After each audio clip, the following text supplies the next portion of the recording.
The Google Stadia is supposed to be the next stage in the evolution of gaming, but is it really? Hey guys, welcome back to Product Nation, and in this video, we're going to be talking about the Google Stadia, the PlayStation 5, and some rumors about the Samsung Galaxy having a 120Hz refresh rate. Really quick before we begin the video, make sure that you guys are subscribed to our YouTube channel so you can get more tech updates just like this. So at the time of this recording, it has been a week since the Stadia was released, and it's supposed to basically be a cloud platform console for gaming.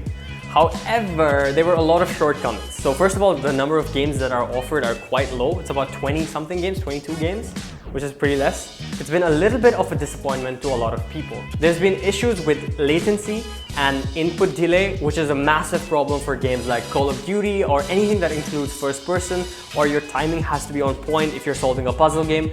Anything of that sort, it kind of disconnects you from the game and the experience itself. The Stadia's concept sounded really good on paper, having a cloud platform for gaming. However, when it actually came to the implementation, it isn't as good. So in a lot of these examples, you can actually see how when a person jumps, it takes about a few milliseconds to actually happen on screen, which is really bad if you're playing a game which involves quick time motion. So if you have a speed of about 35 megabits per second or above, you should be able to stream 40K at 40K. You should be able to stream 4K at up to 60 frames per second consistently. But that's what they say. Only for the pro subscribers to Stadia, which is kind of weird. They also provide a controller which is supposed to remove a lot of that input lag. That didn't really happen. There's a lot of input lag because it's sending your input from your controller to the servers, and then the server pings it and then sends it back to you for you to see the reaction. So it's just really delayed. Probably not at the best stage it's at right now, but let's hope with future updates Google does better. It's just been a week, guys. Give Google a little bit of room. It's been a week. They'll probably come out with updates and improve all of this stuff. But yeah, right now it's just terrible. I'm gonna put up some stats on screen so you guys can see how much latency there really is in different games at different resolutions. So when you're playing on the PC, there might be a little less lag than when you're playing through Chromecast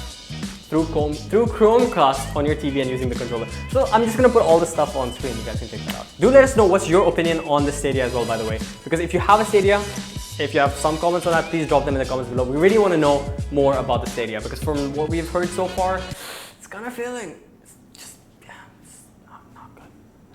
So next, we're going to be looking at the PlayStation 5. So the PlayStation 5 is rumored to come out end of the year 2020, which is super soon. Okay, what does it have? Tell me. It has haptic feedback. Alex knows what he's talking about. So the new controllers are going to be featuring something called haptic technology and also adaptive triggers. So this basically means that if you're, for example, an archer holding down a bow and you press the left trigger, you're actually going to feel the resistance of the bow. So a few games, we don't know what this really means yet, we're just speculating.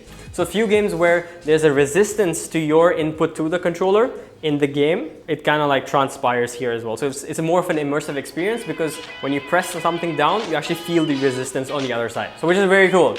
And apparently it's going to have haptic feedback, which takes away with the vibration motors on the inside. For example, on the PS3 controller and the PS4 controller, which should make it a lot lighter. However, it's going to have a new battery, which is going to be a lot bigger, charges over USB-C, so it's going to be faster as well. And the battery size being bigger might add a little bit of weight. So taking away the vibration motor, adding a bigger battery might balance it out. You might not even feel that it's heavier. Besides that, ray tracing is obviously going to be implemented as well, same as on the Xbox. So you're going to have more of that dynamic look. You're going to have better light tracing. You're going to have more realistic textures and shadows and reflections, which is really great if you want that immersive experience. And it's kind of expected from this generation of a PlayStation. So what's really great and exciting is the fact that they're ditching the HDD, which is the hard disk drive, and they're moving on to the SSD, which is a solid state drive. So anyone who knows about this knows that the solid state drive is going to be significantly faster and also like just better in general. It loads games tremendously fast compared to HDD. So if you install a game on your PS4 rather than getting the CD, it's going to run smoother and faster, no lag, no issues when you use the SSD. Really excited about that, can't wait for that. The PS5 is going to have a 100 GB optical disc drive reading capability, which is basically going to allow you to stream 4K Blu-ray movies from your PS4. So you can watch like really high quality 4K Blu-ray films on your PlayStation, which is awesome. So we made a rumor video about the Samsung Galaxy S11 about the cameras. I'm gonna link it up somewhere here. But besides that, there is a new update that came out for the Samsung S10 series, which is called the One UI 2.0, which kind of highlighted a few features, hidden features that developers went into the code and found out about. The Note 9, the previous generation of the Notes, not even the Note 10, the previous generation of the Notes, the Note 9, revealed that you can change the refresh rate from 60 Hz to 120 Hz. So that's on the S9, which doesn't support it, obviously, which means that the S11 is most probably going to have a 120 Hz refresh rate. Now this is amazing, not just because it's 120 Hz, but also because it's on a Samsung phone having a Samsung AMOLED screen. It's very difficult to get OLED and AMOLED screens to have high refresh rates. That's why the OnePlus clocked out at 90 Hz, but this one being an AMOLED and supporting 120 Hz, I don't know how they're going to do that. Really excited to see that as well. So having a high refresh rate on an AMOLED screen that looks amazing is going to be something we're really looking forward to. So we really hope you guys enjoyed that video, and it was a little bit informative to everyone watching. So do let us know in the comments which news out of all of these you were most excited about.